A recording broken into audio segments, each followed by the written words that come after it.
Right.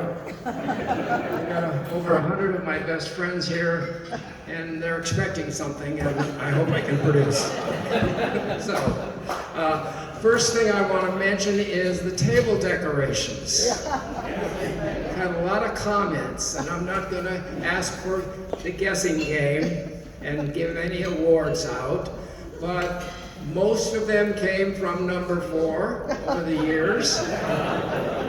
And of course, the weakest point of a Model T Ford, and it doesn't have to relate to a race car, it can relate to a stock Model T Ford, is the crankshaft. You see a crankshaft on more than one table. Yes, there we go. Thank you, Rob. All right, that is the weakest part. You can see if anybody that knows about cars looks at that crankshaft, they say, no way can that power a car. Well, it does power a car, and it does really well, but even in a stock Model T, you could be driving along just at 35 miles an hour, minding your own business, and bang, and that's the end of that. And you've just broken a crankshaft. So it happens. It's not a real common thing, so it's not like everybody breaks crankshafts, but it does happen. So we have a rear wheel hub someplace. In fact, we've got 2 of them. One is just the flange part, and the other is the whole hub, but you'll see it's a 2-piece hub. That's the 2-piece hub. No, that's a front, I think that's a front hub. That was damaged. Yeah, there we go. Yeah, that actually is a 2-piece hub, and it's not supposed to be a 2-piece hub. So it's only supposed to be 1 piece. Somebody else has another one that has the stem missing out of it, so you got that. And this other one is a front hub.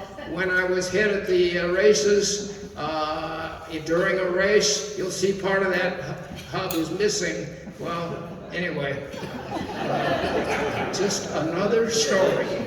We got lots of stories. So, all right, to start with, and I have to read from the script because if I don't, I'm going to miss some of the best parts. So, all right, I know that some of you out here are race car drivers. I know that for a fact. Have you ever been roaming through the paddock and all of a sudden said, "Oh my God, I think I saw some termites"? Well, you know, that's what we worry about as a race car driver from the early days.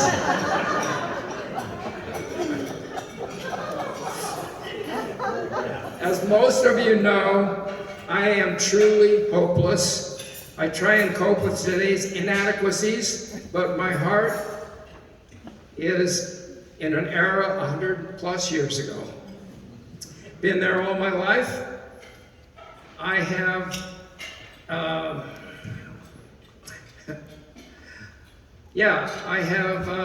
where am I? Lost already. Wow. Oh, yes, I have. I love most aspects of that era. Not all of them, but most of them. And arguably one of the most important things that happened in world history, along with the light bulb, the electric light bulb, was the invention of the internal combustion gas-powered engine, or carriage as they called it in those days, and today we call it the automobile. So,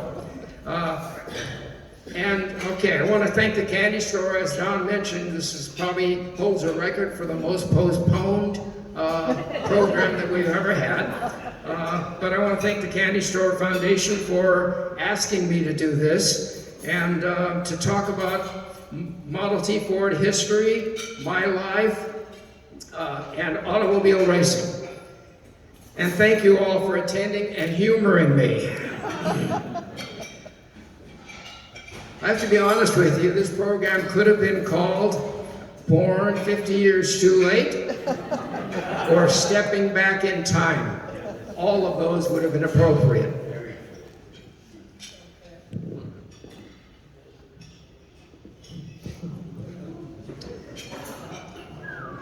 let's begin with introducing myself.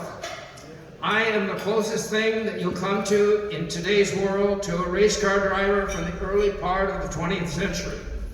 I've raced Model T Fords, based race cars on the oval dirt tracks, the oval paved, closed circuit tracks like Laguna Seca, Sears Point. I've done hill climbs, autocrosses, enduros like the Baja 1000, and years ago I ran the Pan Pacifica Road Race from Los Angeles to Visalia.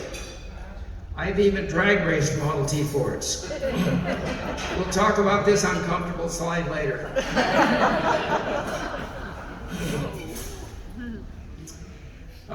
Going back to, all right, let's go back to that slide. I don't like that one. Come on. All right, going back to the 1940s when I was a boy, you all know that most kids love to fantasize, daydream, make believe, and pretend.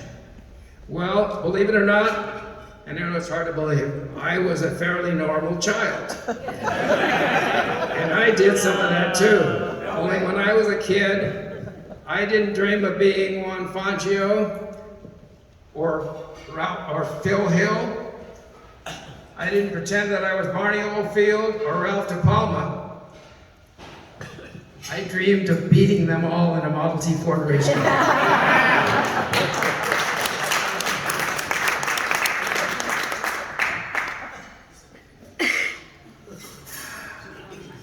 Let's take a look at some of the things that led me to have the ability and gave me the desire of racing on wood spoke wheels.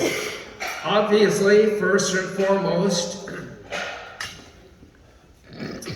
you have to have a big respect for the era. And the era is the late 1800s to the late 1920s. And not try to make it something that it could have been by adding a bunch of modern components to it. If you love that era, there's the challenge and a great feeling of accomplishment that you get. Let's go there.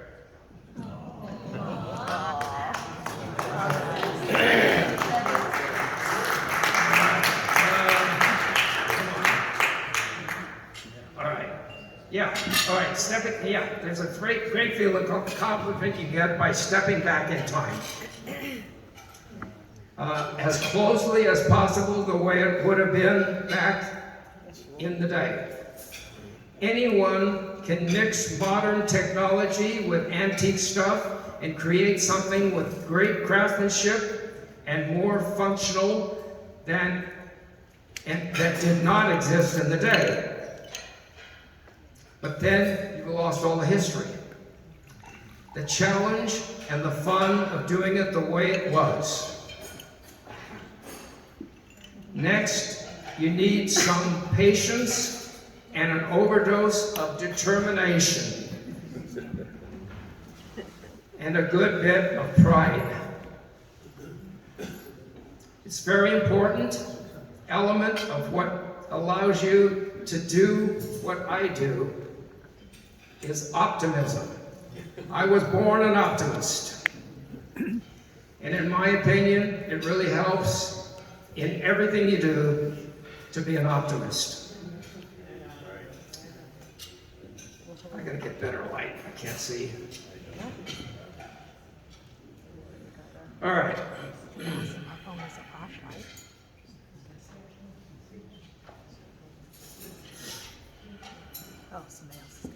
Thank you.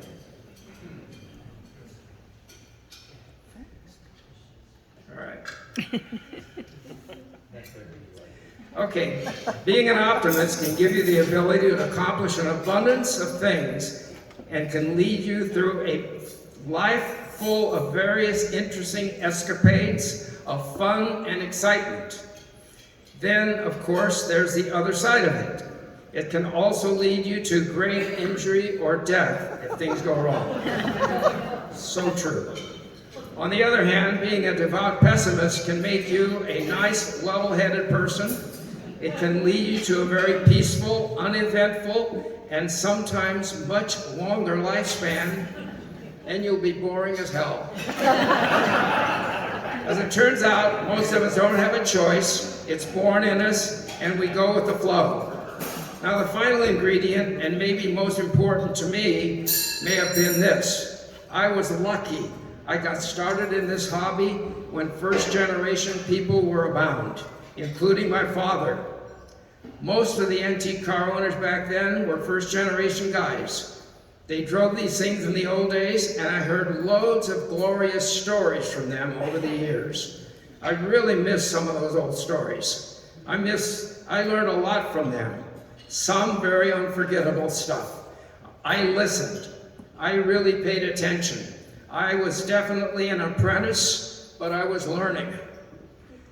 Now, I could stand up here and tell you all about the thousands and thousands of wonderful trouble-free miles that Karen and I have taken in our cars all over the country, and of the many problem-free races that I've had in old number 4. And I'd bore you to death. On top of that, the trips and, on top of all that, the trips and races like those are a small part of the experience that it takes to comfortably race on wood spoke wheels. The real experience comes from the few drives, thankfully only a few, over the many years, that end up with problems. Some small, some easily fixed, and some that I just as soon forget ever happened.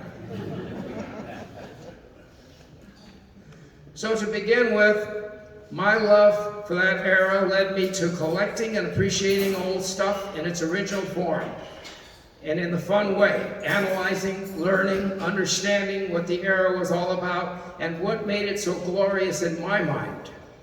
For instance, watching a silent movie, back in the day when they were having fun.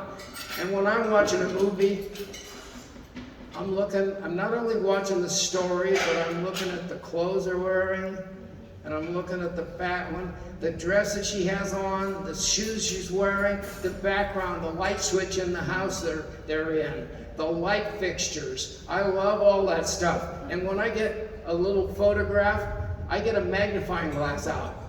And I'm there with a magnifying glass looking for details. I just love the details.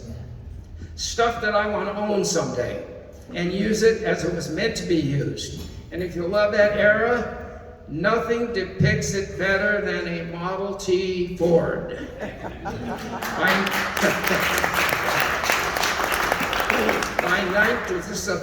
Believe this, by 1924, 50% of all the cars in the world were Model T Fords. Wow. Incredible, absolutely incredible.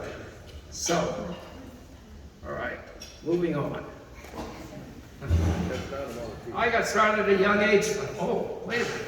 Somehow I missed slides here. Well, anyway, that's a picture of us up at the summit, Pikes Peak. Where's Pikes Peak? Let's move on. Okay, most of you know we do Earthquake Day every year. Sorry about that. Gotta have a mic. Okay. Anyways, we drive the 06 Oldsmobile up there in the corner to San Francisco every year. The earthquake's commemoration starts at 5:12 in the morning. So we're over here at 3 o'clock, getting the car running, getting carbide lights fired up, and heading to San Francisco. Well, this particular picture was taken in 2015 when they had the ferry building all lit up with the 1915 lighting. So we were there. If you think carbide lights are not bright, take a look at that. Those are carbide lights, and this picture was taken at Lotus Fountain in San Francisco, the location of the ceremony. So, and here I am trying to adjust the cowl light for adjustments. Okay, so now moving on. All right, here we go. I got started at the young age of 4 years old. dressing the part. There I am in my World War I helmet, and that's kind of when it all got started. Then in 1948, when I was 8 years old, my great aunt died. She had the proverbial little old lady Model T Ford that was seldom driven.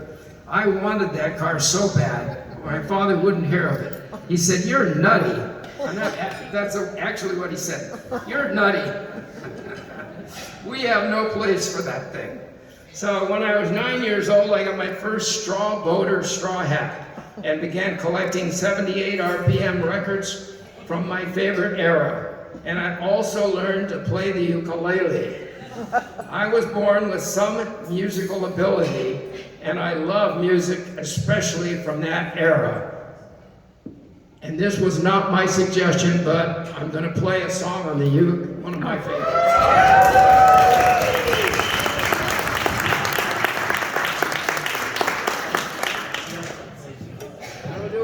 Without the mic. You can hear, I think most of you can hear me. This is called "Where Did Robinson Crusoe Go with Friday on Saturday Night?" Maybe I better try the mic. All right. Thousands of years ago, or maybe more, out on an island on some foreign shore, Robinson Crusoe landed one fine day. No rent to pay, he and no wife to obey. His good man Friday was his only friend. He didn't borrow or lend. He built a little hut, lived there till Friday, but Saturday night it was shut. So where did Robinson Crusoe go with Friday on Saturday night? Every Saturday night they would starting to roam. Then on Sunday morning they'd come staggering home. On this island live wild men in cannibal trimmings, but where there are wild men, there must be wild women. So where did Robinson Crusoe go with Friday on Saturday night? Oh, yeah.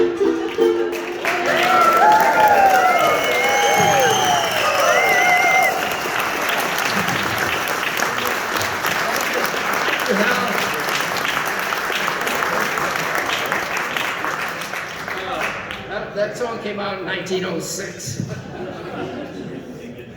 Some great songs out there. We lost our sound. Did it go off? Now we're back.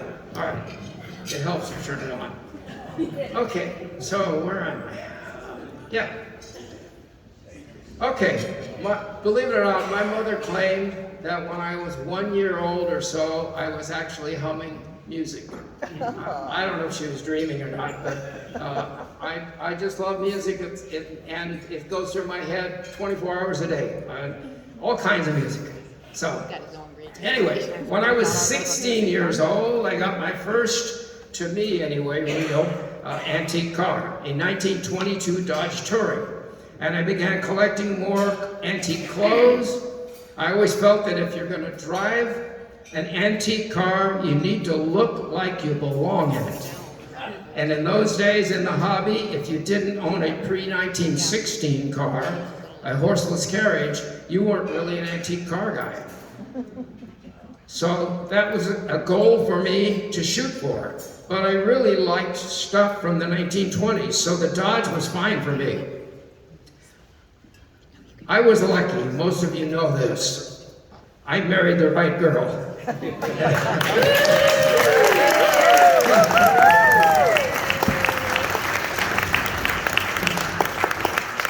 we've lived a dream life with loads of fun for 63 years.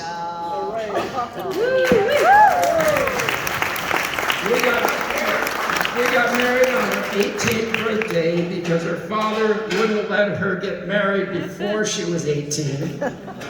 Probably afraid that she'd marry some nutcase. Don't go there. I know you're thinking that. Anyway, so within 3 months after we were married, we bought a 1923 Model T Ford Roadster and began having fun and driving it all over the place and buying up clothing and stuff from our era. One trip, driving the Roadster from Hayward to Karen's grandmother's house in Ceres, near Modesto. Several miles before we got there, a connecting rod started knocking really bad. I thought of stopping to investigate, but knowing that there was nothing I could do, I just kept on going. And when I got there, I pulled the pan and found that number 3 rod was really loose. I tried filing the cap down. It was still really loose. So I began thinking of some of the old stories that I had heard. So I asked her if she had any bacon rinds. She said, no, we don't have any. And I said, how about Grandpa's old razor strop? She said, yeah, we have that around here somewhere. So I cut a piece of leather off the razor strap, laid it in the oil pan, in the engine pan, and overnight. The next morning, I put the piece of leather on the cap, put the cap back on the rod, and cinched it up. Then I put the pan back on. When I went to crank the engine over, the engine was locked up tight. The leather was too thick. So we got a tow rope and tow started it. With a little jerk, it fired right up, and so Karen jumped in, and we headed for home, back to Hayward. I drove that car back and forth to work all week long before the knock fully returned. Turned out the crankshaft was a couple thousandths out around.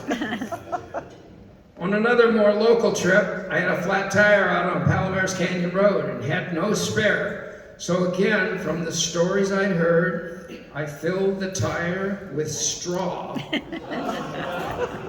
and drove home. You can do things like that in a Model T Ford with clincher rims and tires, believe it or not. It was about this time in 1959 that I first saw our old race car number 4 parked in the backyard alongside of the garage at my friend Vic Sala's house. I really wanted it, but it wasn't for sale. So Karen and I built our own number 4.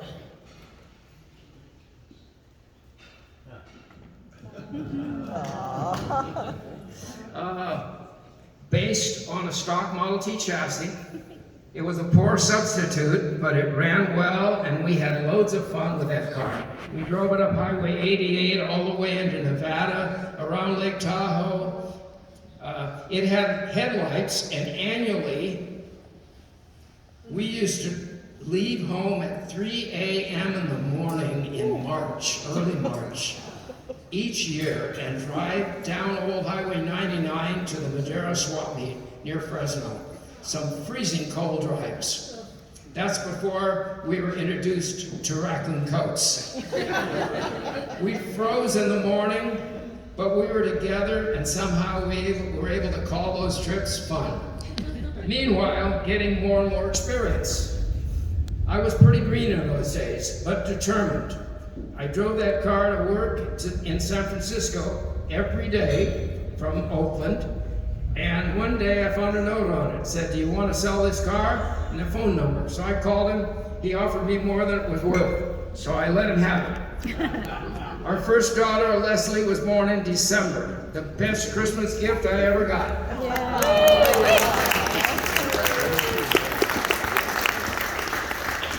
My other Christmas present from Karen was a total surprise. A nicely restored 1917 Model T Ford Touring car. I married her for her money. All right. Our first long trip was to Yosemite. It shocked a lot of people seeing that car driving into the valley. Loads of fun. On another more local trip with that touring, Karen and I, with Leslie on the back floor in her Leslie salt box. I don't know where we got this box, but it was, a case of Leslie salt comes in this cardboard box. And anyway, so She fit. that was her bed on the floor in the back seat. So anyway, she was back there, and we were driving out Old Mines Road in Livermore toward Mount Hamilton. And at the junction, we headed left towards Patterson. After a short distance on the Patterson Road, it became dirt and gravel. And a few miles after crossing a long upgrade, the downhill began. First gradual, and I was driving too fast. Then it became really steep, and the brakes were no help as we began sliding on the gravel. The road made a gradual turn to the right, and there was no way I could make that turn, so I plowed right into a barbed wire gate at the beginning of a farmer's driveway, doing more damage to the car than the gate. The farmer came out to see what was happening, and once she found out that everyone was okay, she said, "Don't worry about the gate, I'll fix it." And so we thanked her and drove on into Patterson at a much slower pace and with one slightly damaged fender. A short time later, we were blessed with our second gift from God in February 1961, our daughter Peggy. Peggy, raise your hand. I didn't slow down any, as somehow Karen was able to handle two daughters, and we continued to travel in our cars everywhere. One day, through word of mouth, I found and bought Dreyer's Grand Ice Cream Company's first delivery truck, a 1920 Model T Ford. Oh, there's the, yeah, there we go. Okay.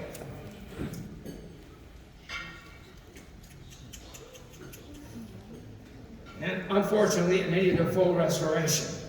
With cars in those days, the grass was always greener. I'm the forever optimist. I never learned. Meanwhile, in May of '63, God blessed us with our third daughter, Diana. Where are you? Thank you.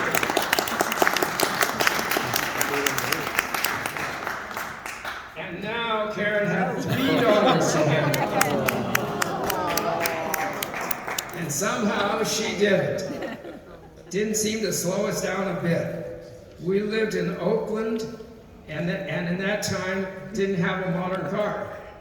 Karen drove either the 1922 Ford four-door sedan or the ice cream truck as her daily driver to buy groceries and stuff.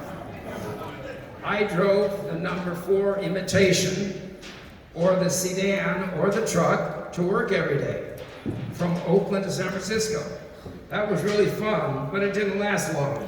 We had to get a modern car because I could not keep up with the maintenance required to keep those things running. Which brings me to something that I haven't mentioned. I hate working on cars.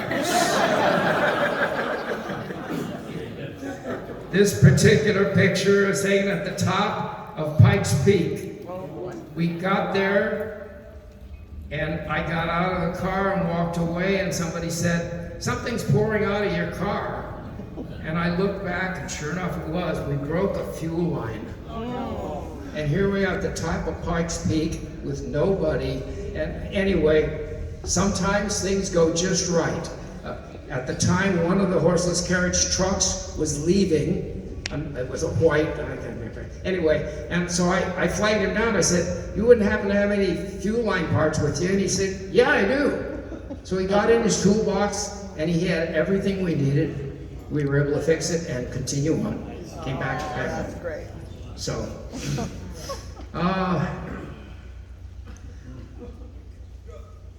right. So yeah, I hate working on it. It's a bad combination because sooner or later you're going to have trouble on the road, and you're stuck. And so whether you like it or not, you have to work on it.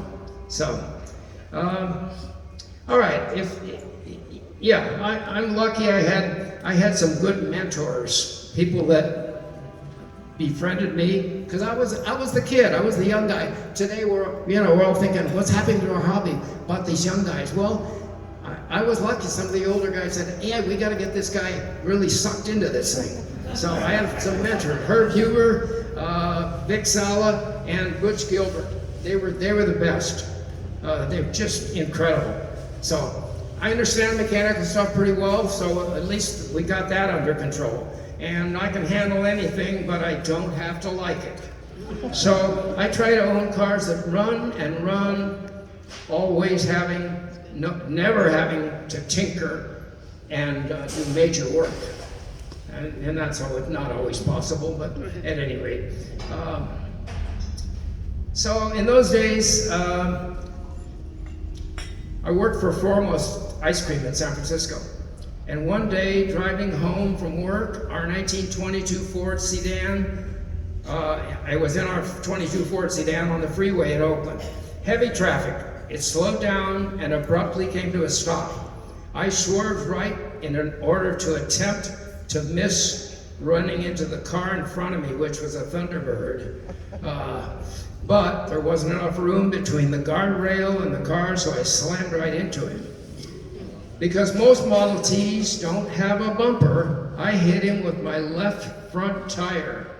Didn't do any damage to the T-Bird, but it bent my front axle and tie rod to where the left front wheel was severely pointing to the left and the right front wheel was straight. I limped off the freeway and stopped. Then I grabbed the front axle and with my feet bent the tie rod back to straight. The wheel came back to near normal and I continued to drive home. You can do things like that in a Model T. We had a close friend who had a 1926 Model T Ford Roadster pickup, and him and I decided to drive our Model Ts to Yosemite for a week.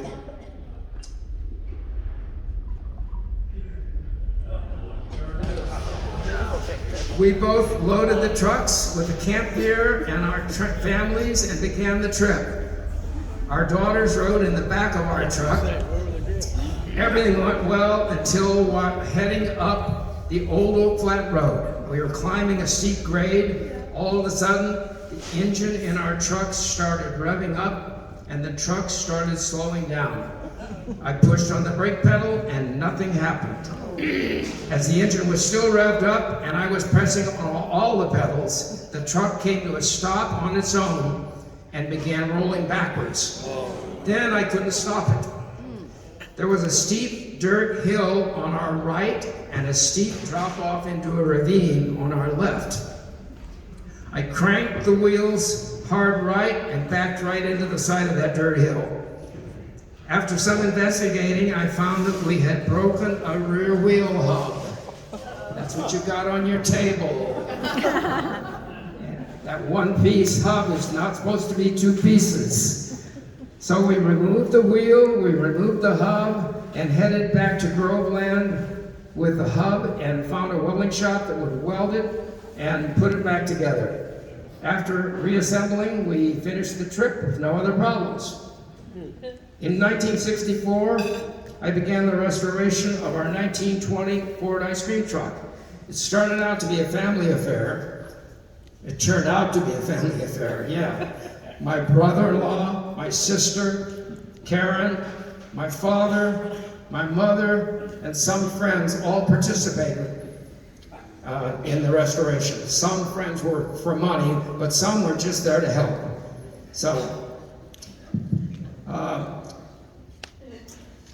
So I didn't start out to build I just wanted a decent restoration. I didn't start out to build a show car, but we got carried away and we started finishing the parts way too good. And it turned out to be a show-winning truck. And without a doubt, I mean, I have no qualms saying it was the best restored Model T Ford truck in the world, period. So, where are we? Yeah, here we are at Harrah's. When Harrah's was the big showman up there, and this was Eddie's car show. And we were up there picking up our trophy. So we were awarded first place trophies everywhere we went, and a few best of shows. The main problem we had driving it was the white tires. They were very soft rubber, plenty of flat tires, just like the good old days. That's one part of the good old days that I could do without. Okay, we finally became the owner of Old Number 4 in 1967. And that's the car I idolize so much. And the deal was included in the sale price. The owner, Vic Sala, said that he would restore the car for me. I immediately agreed, but I asked if I could help, and he agreed. And I'm sure glad that I did, because there were several times when he was going to put some more modern components on that car, and I was able to stop him most of the time. So I love authenticity. I like it the way it was built originally. Among the many awards we've won in Old Number 4, a few stand out. Best Restored Over the Hill at the Long Beach Hill Climbs. That used to be a real prominent event in California, well, in the United States, but in California especially. So we won Best Restored Over the Hill.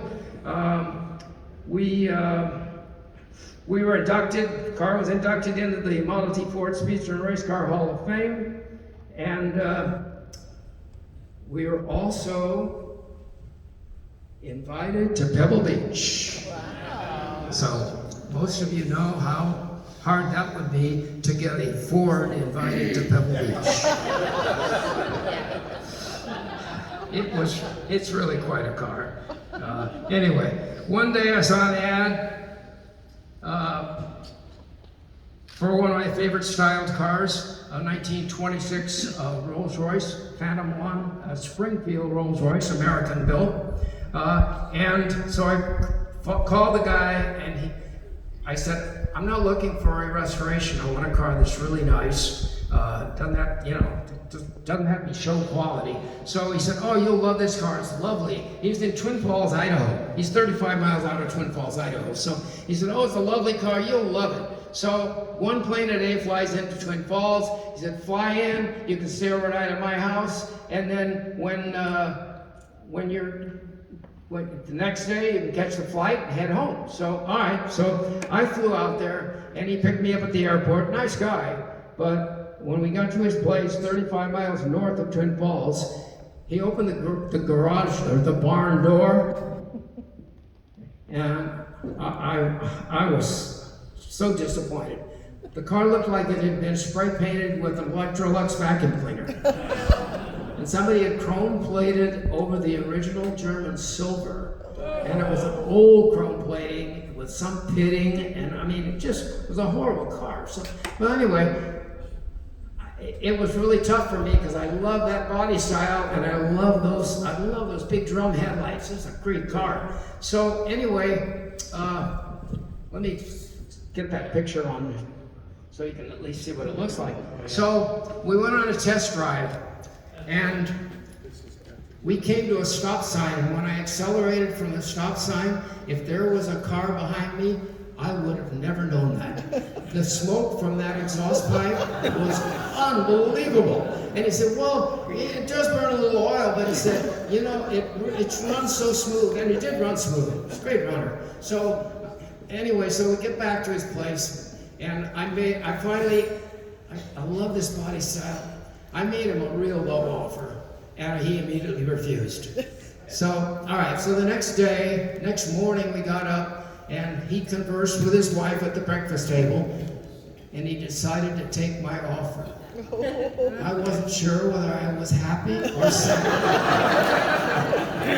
It was really horrible. Anyway, so I said, okay, look, I said, my word is good, I'll buy it. I'm gonna fly home, and I said, I'm gonna fly back with Karen, and we'll drive the car home. Now that's optimism. So I did that. Karen and I flew back, and when we got there, there was 2 cases of oil placed on the floor in the back area of the car. Okay, all right. So, and I had mapped out a route. We took all the back roads, a lot of windy roads, and Anyway, I kept my eyes on the oil pressure gauge, and making turns, all of a sudden I see the oil pressure gauge start to fluctuate, pull over, put in 3 or 4 more quarts, and head on. It took us 54 quarts of oil. So I used up those 2 cases plus. But and it turns out it was a simple problem. Nothing simple on a Rolls Royce, but it was a simple problem. Somebody had put in new piston rings and forgot to put the pins, the locating pins, in there, and so somehow that, I don't know well enough, you know, one thing or another, but somehow that caused it to consume a lot of oil. So anyway, we fixed that and restored the car, and since we still own it, we've had a lot of fun with it. We love it. Okay, so, all right. All right, here we go again. Yeah, so, where am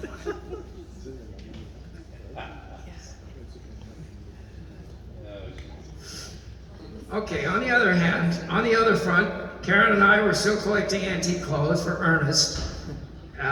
And not only for us, but for our 3 daughters as they were growing up. And we never quit. So whenever we were out in any of our cars, we were dressed appropriately. Consequently,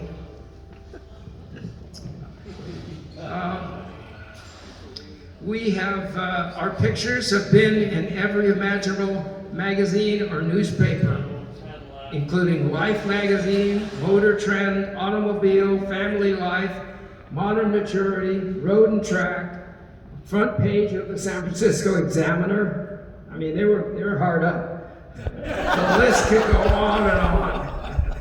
There's been pictures and articles in Russian, French, Italian. I couldn't even read them all. I don't even know what they said. And maybe that's a good thing. I had a request from someone last year, this is true, for a picture of old number 4, just the car. I finally had to respond. I said, I don't have any. I said, of the hundreds of pictures of our cars, we're in 99% of them, because that's part of the reason for the picture. The picture was taken because we are a package. The occupants are an important part of the package.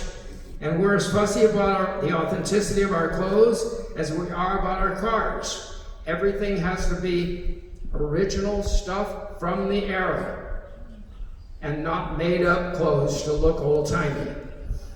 Along the way, we've made some very close friends that are pretty much as crazy as we are about the era. And we've had loads of fun stepping back in time. And one of the results of those friends is the teaser that Don Lee put in the invitation for this program, the centerfold. This is the centerfold in Life magazine, 1976. The bicentennial celebration in San Francisco. We were all decked up in our World War I regalia because that's our war. We decorated our Model T Ford sightseeing bus, and someone shot this picture and some submitted to Life magazine. What a sight. This group was called the Lato Mob, and we spent many, many years together stepping back in time. I could give you 2 hours of stories just on some of the stuff we did. Just having a great time in our era.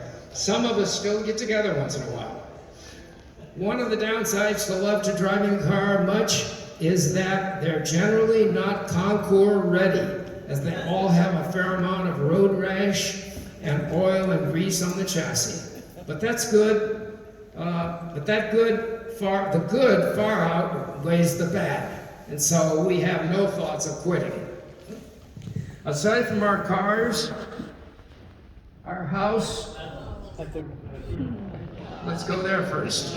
Our house was lit in the 1870s, and we restored it to about the 1910 vintage, furnishings and all. And I know you're asking, well, why did you pick 1910? Because 1910, they had running water, inside toilets, electricity, and gas. Well, back to wood spoke wheels. Back in the 1960s, when I was driving our 1921 Ford Touring car to work every day, I knew that some of the spokes, some of the wood spokes, were just a tad loose, as on occasion I could hear them clicking as I drove slowly along the side of a guardrail or a fence. That clicking sounds, you could hear the reflection, the sound of clicking, bounced off of. So, just another thing that needed fixing. It was on my list, but not at the top. So I was on my way home from work one day from San Francisco. I'm on the Bay Bridge, and suddenly traffic slowed in the right lane. They had it closed. So I changed lanes, and a few feet later, that lane was also closed. And in order to avoid hitting the car in front of me, I swerved hard left, and the right front wheel collapsed. The rim and tire took off one way, and there was spokes all over the bridge.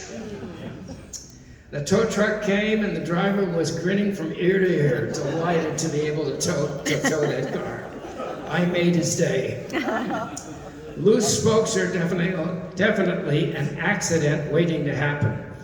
In those days, the early 1970s, the Baja 1000 was a hot topic. At a board meeting of the Santa Clara Valley Model T Ford Club one night, one of the board members began talking about how tough the Baja 1000 was and how special a car would have to be to run in it. And I said, Model T could do it. There we go, that optimism again. Everyone fired back, no way. Well, that's all it took for me to accept the challenge.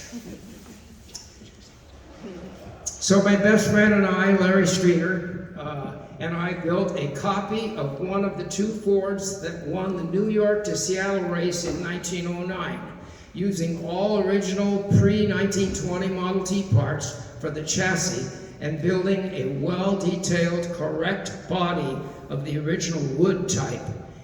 And we entered it into the 1973 Baja 1000 off-road race.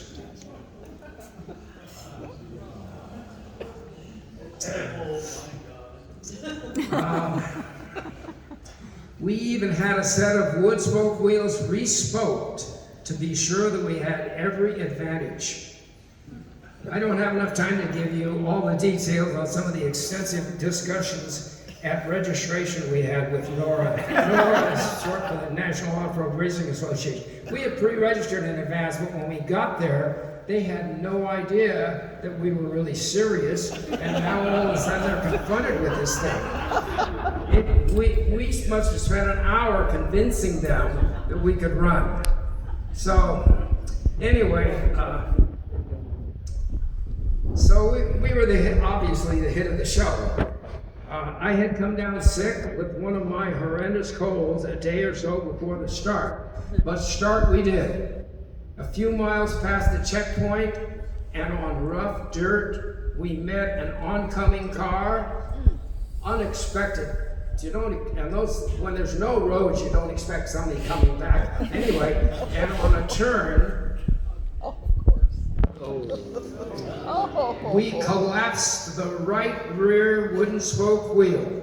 Spokes flew all over the place. Evidently, we were up in the air as I swerved and came down on top of a raised, hard surface object, just the wrong way. That was the DNF for us that year. Did not finish. And I was seriously sick. It was almost a sigh of relief for that car to break there. So the following year, we dug out a set of nice original wheels with the original wood spokes, and no wheel problems in 1974. But around 200 miles from the finish line, here with a wired together broken frame rail. If you look in there, you'll see the baling wire and a big tire iron under it. That's how we wired the frame up, and it got us another 100 or so miles before we finally broke a right spindle arm. And that was it for us.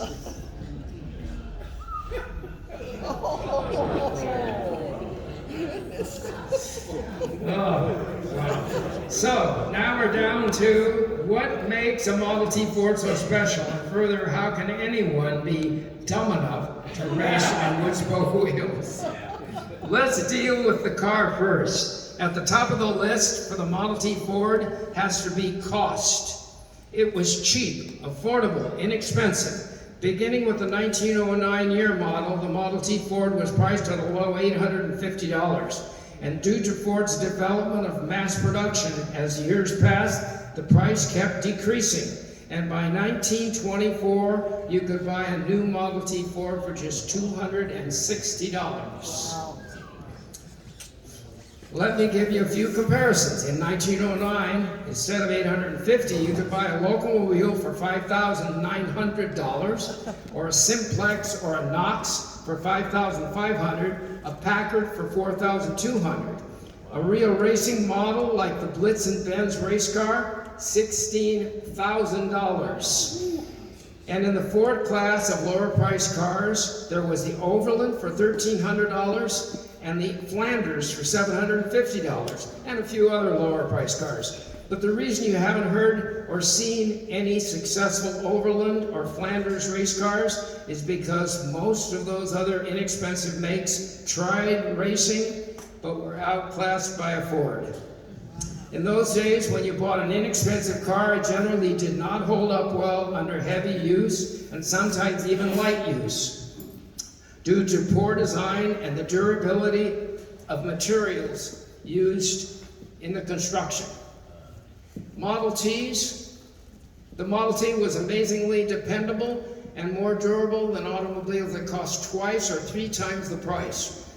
So because of the low cost of a new Model T Ford, Henry Ford not only put America on wheels, but he put it behind the wheel of a race car. Way to go ahead. An equally important reason for Ford's success was power-to-weight ratio. Power-to-weight ratio for a race car wins races. How did Ford accomplish that? Ford was the first American automaker to use vanadium steel in his car. The big difference with vanadium steel is the tensile strength. It has 3 times the tensile strength of all of the steel that was used in the automobiles in that day. And it has flexibility. In those days, in order to have strength needed for durability, the steel of the day had to be big, heavy, bulky, and there was little flexibility. It would just break. And to keep it from breaking, make it bigger. With vanadium steel, it could be small, lightweight, and perform the same duties as the heavy steels of the day, and if stressed too much, would bend, not break, and could be straightened and reused, as I did on that sedan. So for his Model T Ford, he was able to have a lightweight car of strong, durable materials. The final ingredient contributing to the Model T Ford-based race car is this. With Ford building virtually identical chassis year after year for 19 years, from 1908 to 1927, it didn't take aftermarket suppliers of their created, improved performance parts long to realize that there was a lot of money to be made as their parts fit last year's model, this year's model, next year's model, and hopefully the following year, and so on and so on. So in a relatively short period of time, there were literally thousands of aftermarket accessories available for the Model T Ford. Someone would come up with an item that would improve the basic Model T, and it would fit all the new cars year after year. You have to remember that when you bought an inexpensive Model T Ford, you got affordable, dependable, basic transportation that would take you from point A to point B, but no frills. No oil pump, no water pump, no fuel pump, no distributor with gears, a coil, condenser points, no starter, no generator. Fewer things to go wrong. And that goes well with a race car. If you want more than a stock Ford had to offer, the thousands of aftermarket suppliers could fulfill your wishes. Which brings us to a very important fact. Ford was one of the first automakers to have a removable cylinder head on his engine, making it easy to install an aftermarket cylinder head with more compression and better breathing for racing. The suppliers were there to meet the demand, and believe it or not, the factory Ford parts, designs, and durable materials would hold up under some of the most stressful modifications. So for the average Model T, for the average person to build a Model T race car, all they had to do was buy an old used Model T for $100 or so, remove the heavy body, fenders, running boards, and cast iron bracketry,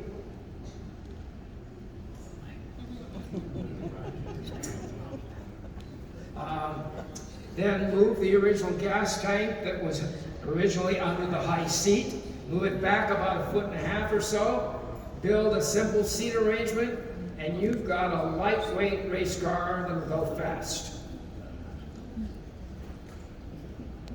If you want to get a little more serious, add a cowl and bucket seats.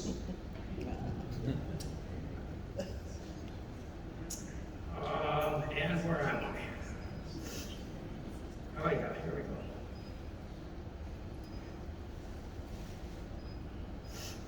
go. Okay, then you have to lower, let's see.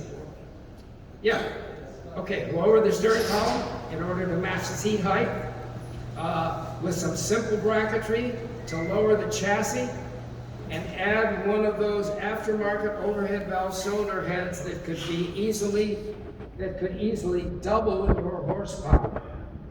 And you'd start winning races. With the right rear end gearing on the right track, you'll be able to do 100 miles an hour, and you have less than $1,000 invested.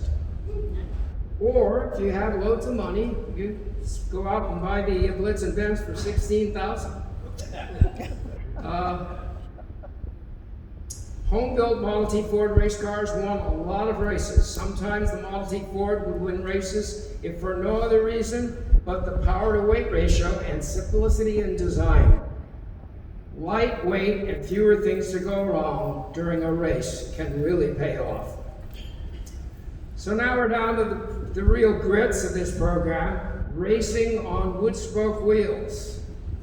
Now that you've heard my background and what gave me the experience and ability to race on wood spoke wheels,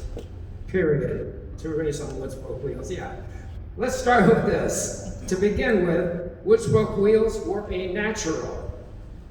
The world was familiar with wood spoke wheels. With all the wagons and carriages throughout the world, they had the construction of wood spoke wheels down to a science. They knew the strength and the weaknesses and dealt with all those issues. Wire wheels were generally meant for bicycles and the likes.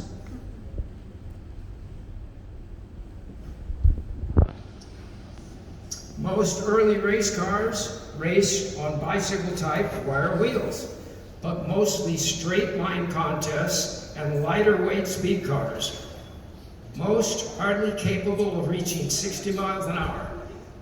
The technology for a better designed, stronger wire wheel wasn't there and wasn't even considered to be needed, as there wasn't enough demand, not enough market for them, no money to be made.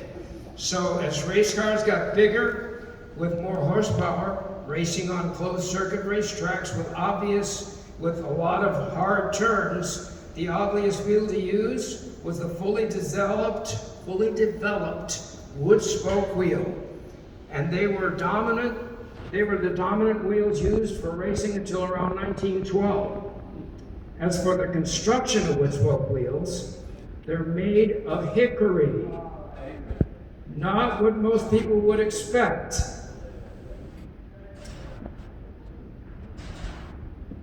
Most people would expect that you'd make them out of oak.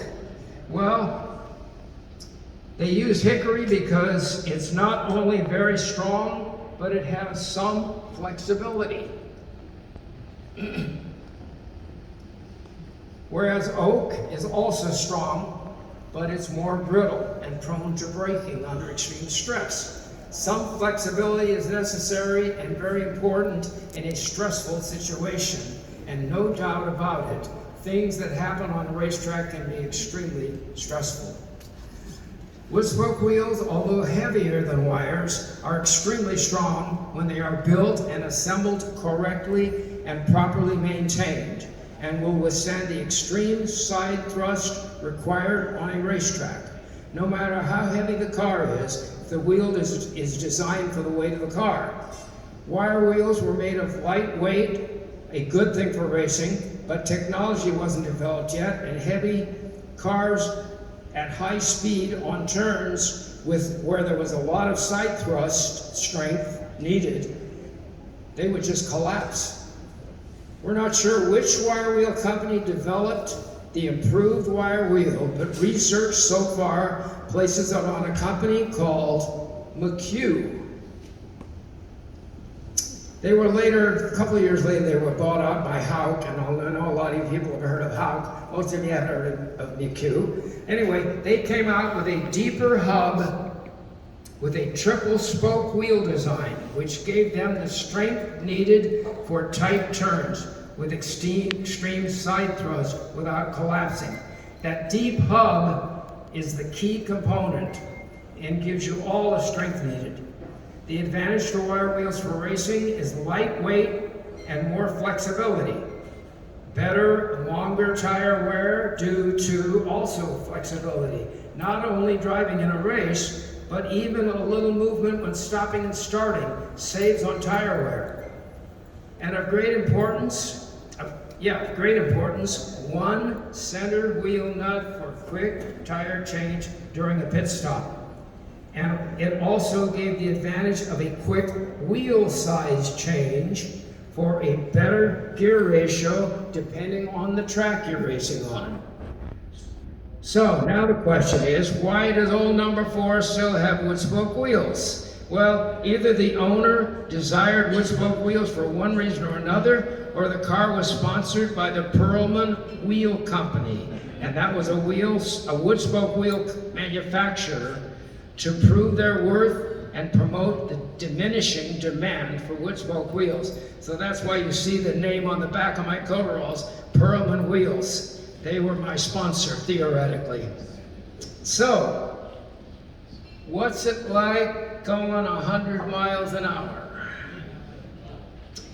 Well, first off, you have to go through the gears and listen closely to the engine RPMs. While doing so, the tires are not perfectly round and definitely not made to go 100 miles an hour. Boy, that's a fact. Wood spoke wheels, while strong, are not well balanced, so you get a fair amount of vibration. Some from balance, and some comes from the roundness of the outer diameter of the tire. With a strong caster in the front axle, it tracks extremely well, wants to go straight. Takes a lot more muscles to make turns, but immediately wants to spring back and go straight. And that really helps to keep the car from getting squirrely when you're in a little bit of a problem. So it's really a joy to drive at high speed. And when racing number 4, you feel like you have full control. You are not holding on for dear life. And believe me, I've been in some antique cars that even at 50 miles an hour, you're kind of hanging on for dear life. You're not hanging on for dear life. Your riding mechanic may have a different opinion, but really shouldn't have. Something some of you all know, but for those that don't, racing is more than having the fastest car. It's driver strategy that often leads to a win. Patience, car dependability, and durability, all very important. You have to be very patient, wait for the right time to make a move. Otherwise, you could really make some big, disastrous mistakes. And one of my comments on this, a race back in the 1980s, there was a guy from Southern California that thought his car was faster than mine. I really didn't think it was, but he did. And anyway, he got the jump on me at the green flag. And so I was behind him for the first 3 laps, and of course he knew the path that I was going to take, and he took that same path. So after about the 3rd lap, I happened to, on turn 6 in those days, that's where you're leading up to the hill to go to the corkscrew. On turn 6, I hit the speed bumps on the outer edge of it. And it made me realize I'm pushing my car more than I normally do just to get around this guy. And so I backed off. When we got down to turn 11, he spun out right in front of me, and had I been on his tail, I would have creamed him right in the side. As it turns out, I was able to skirt right on by him and continue on. And to end this story, he blew his engine trying to catch me.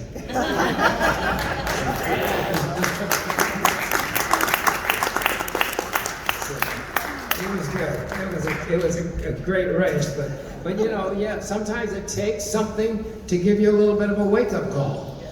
And you're not supposed to go there. But when the green flag, those of you in the race know this, when that green flag starts waving, the adrenaline is all there, man. It's just, let's go. We got to put your foot in it and go. But you got to be thinking all the time. So, all right. So here's a map of the track at Laguna Seca. No, that's not the map. Come on, give me the map. There we go. There's the map. All right, we'll go there. All right, so anyway, it's over 2 miles, and for those that are not familiar with it, it's over 2 miles in length. There's 11 turns. Top speed today on this track for me is a little over 80 miles an hour. One thing you need to be aware of, racing a car of this vintage at 75 miles an hour is kind of like being in a modern race car at 200 miles an hour. It's all relevant. You set up high, you're on narrow tires with very little traction. The best suspension they had doesn't come close to today's stuff. You're probably working harder than today's driver at 200, and you have absolutely no protection. Over the years, I've had a few favorite races. And a few that I just as soon forget. And that the one where I nearly creamed that guy, yeah, it's kind of one you'd kind of like to forget. Came out all right. Anyway, so one of my first favorites was at Calistoga, the half-mile dirt oval. And I was on the last lap. I was behind Vic Sala. He had a little faster car than I did. And on the last lap, he kind of backed off a little bit because he wanted to make the finish look like it was a little closer. At that moment, I put my foot in it, and I flew by him. And I took him technically. So, and we laughed about it later, but I know for sure inside he wasn't laughing that much. By the way, I hate dirt tracks. Even the smoothest dirt track is brutal on the car, not to mention the dirt and clods that crucify the driver's face. Horrible. Okay. The Winchester Speedway in Indiana is a half-mile paved oval. In fact, the initial picture that was on the screen before I started this program with the oval wheel shaped on the car, that was taken at the Winchester Speedway. And it was a pleasant surprise. When I was asked to do a couple of we had done parade laps around the Model Ts. It was a Model T Centennial, so there was a lot of Model Ts there. We'd have been doing some parade laps. And anyway, I was asked to do a couple of high-speed exhibition laps behind their pace car for the crowd there. And it was a great experience. I mean, it was full speed into the high bank turns. A bit of a challenge coming out of those high bank turns to get back onto the level and keeping control of the car. Very exciting coming out of them. And all in all, it was really an exciting time. I had to hold back a bit on that track because Karen and I still had a long drive home from Indiana in old number 4. Back to California. And, all right, I'm gonna go back because I'm gonna talk about the Indianapolis Speedway again. Yeah, all right. One thing you gotta notice on this, and this relates to the power to weight ratio.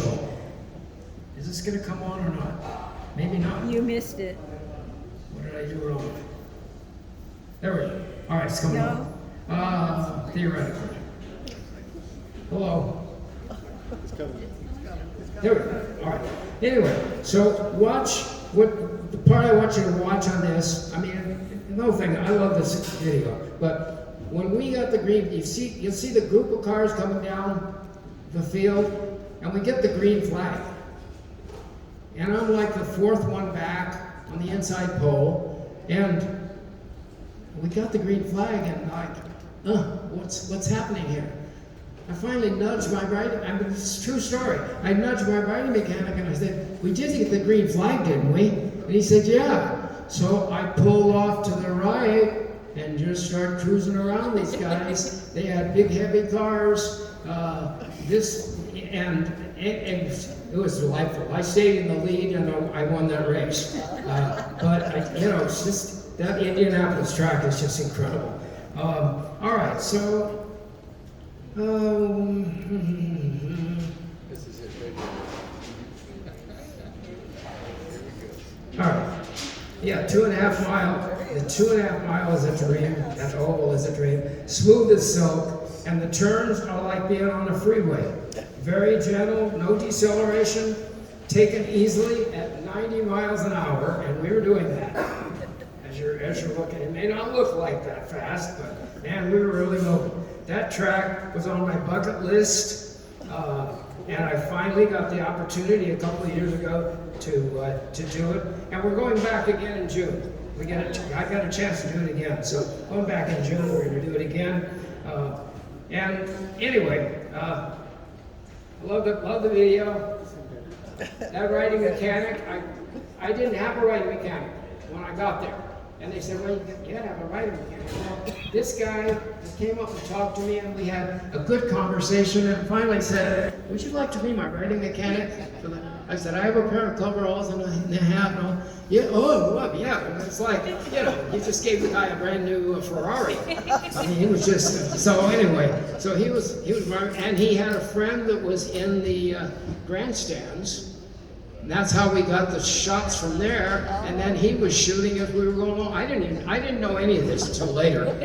I got the video. I thought, wow, this is great. Good stuff. So anyway, all right. So I've had a lot of memorable times at Laguna Seca. One of my favorite races, is against George, I shouldn't say against, with George Wingard in his 1911 Fiat Grand Prix car. That's an 835 cubic inch 4-cylinder engine. Monster car. The radiator is this tall. I mean, it is so, and the crank handle on it is like 6 inches long. And so when they go to crank the engine over, the driver gets down and puts his hand on the crank, and the riding mechanic puts his arm on the driver's shoulder and grabs the crank, and the two of them come up with the crank. And when that engine starts, it's like it's like you're having an earthquake. The ground is shaking. I mean, it's an incredible car. And one of the things about this race, we happen to be in the front pole position. So anyway, we're going around on our pace lap. And we get to the top of the corkscrew, and we're coming down down out of a corkscrew, and we both decelerated. Seriously, I thought I blew my engine.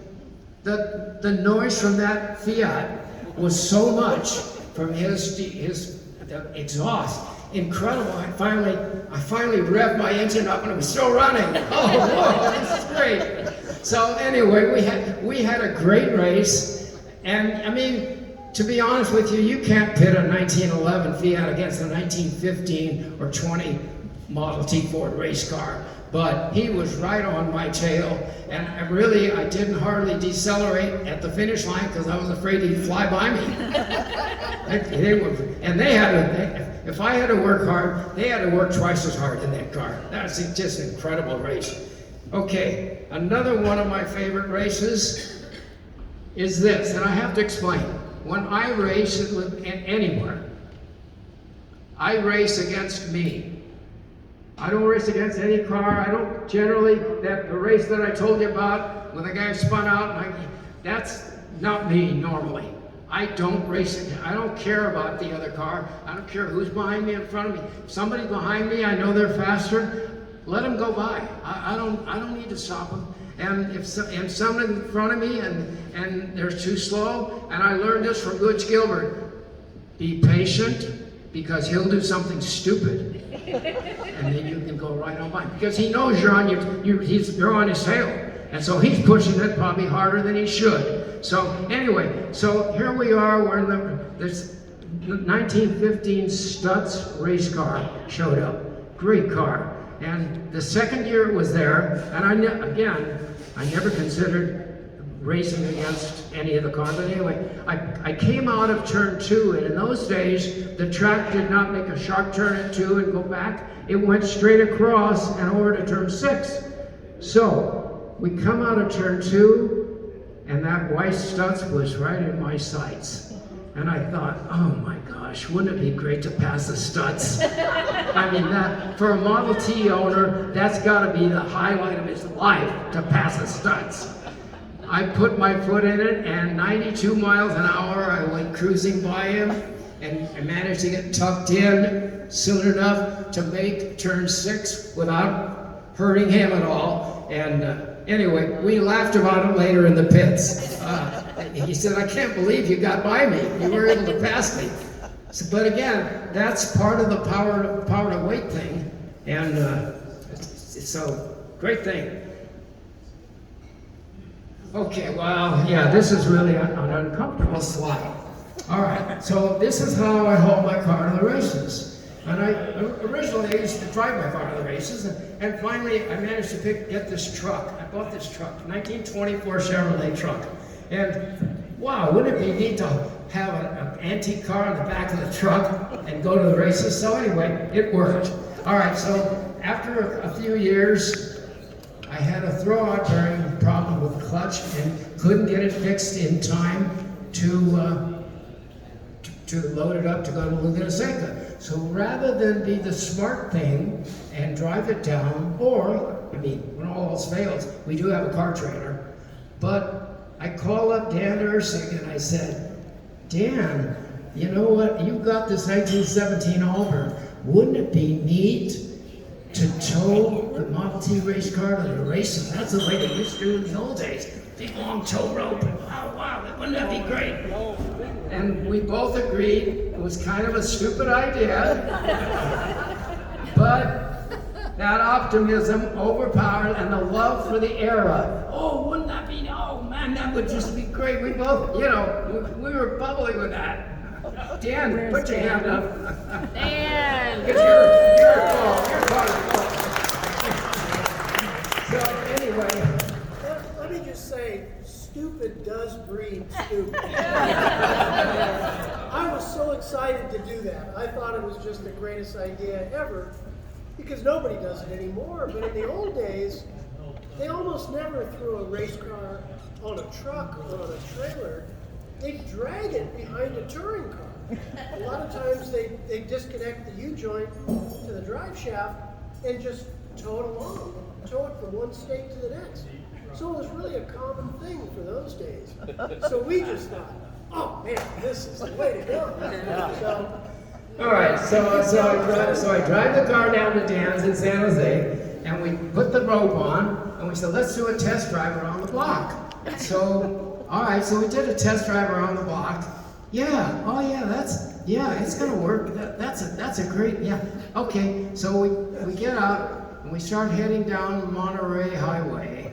And before we were even out of, I think we were just barely out of the San Jose city limits, but I mean, there's still a lot of businesses out there. So anyway,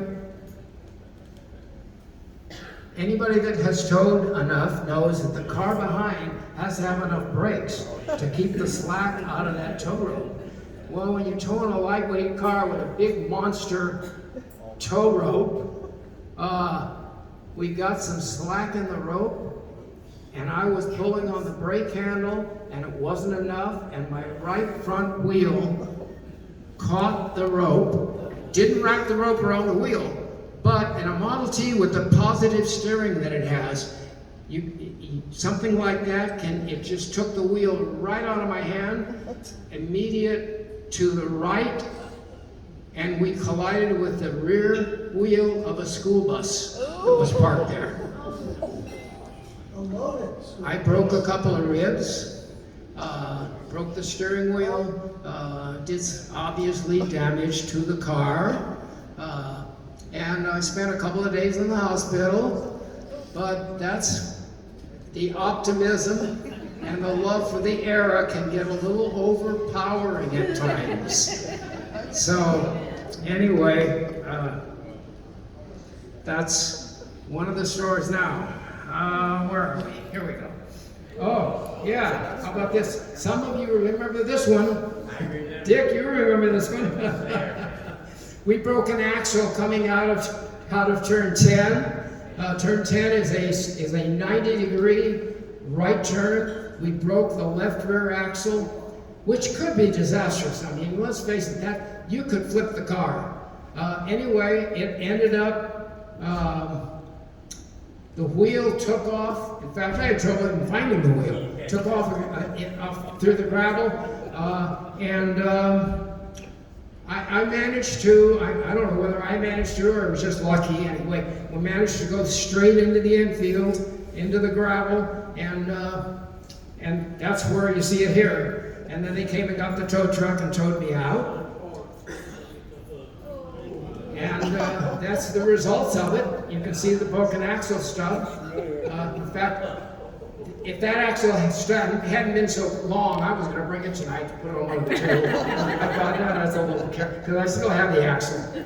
But at any rate, so you can see, and the gravel there is like 2 feet deep. I mean, they told us that at the driver's meeting. Don't go into the gravel unless you really have to, because you'll just go sink right down. So anyway, it really went down. So anyway, that's the broken axle situation. And now we're back to this uncomfortable slide. So, what caused this slide? And this is going to relate to the type of racing we do. It's a gentleman's type of racing. Now, not everybody treats it this way because the adrenaline gets going. Some guys get crazy and do stupid things, and I really, there are some. I mean, you have to watch out sometimes. But at any rate, in this case, all right, so here I am coming out of the corkscrew, and I'm right behind George Wingard in his Mercer, 1914 Mercer. And I'm right on his tail, and we're coming down, we get to turn 10, and I'm right on his tail, and I just thought, you know, now would be the right time. He took turn 10 kind of slow, and I thought, I can take him on turn 10, and I'm gonna get around him. So I took him on turn 10, I get around him, and when you're going that fast, turn 11 is there before you know it. And so I get around him, and I start tucking myself in, and I realize, turn 11 is right here. He hasn't got any better brakes than I have.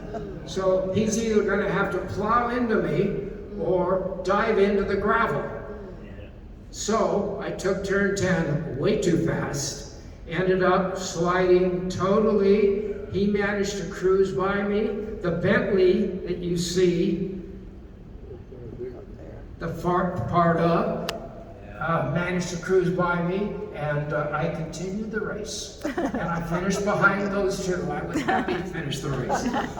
One of the philosophies I have in racing, and this comes to my mind often while I'm on the track.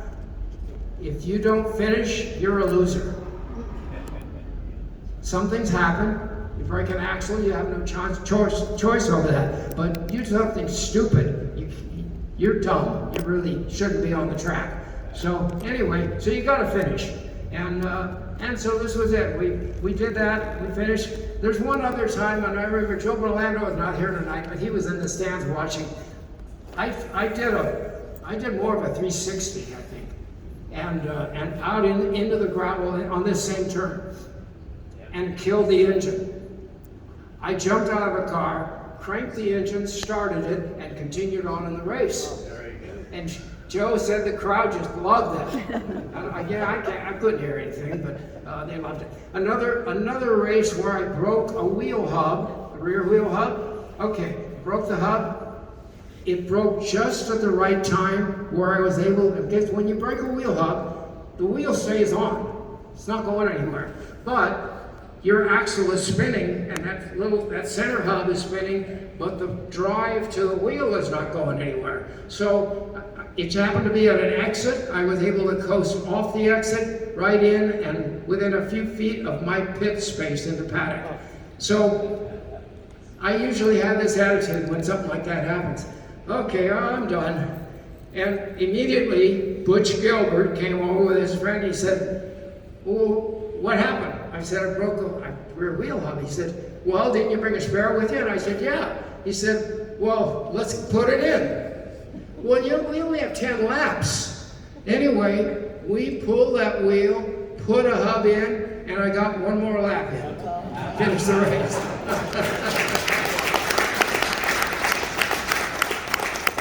So, with all that, I will field any questions you want right now, but we are done.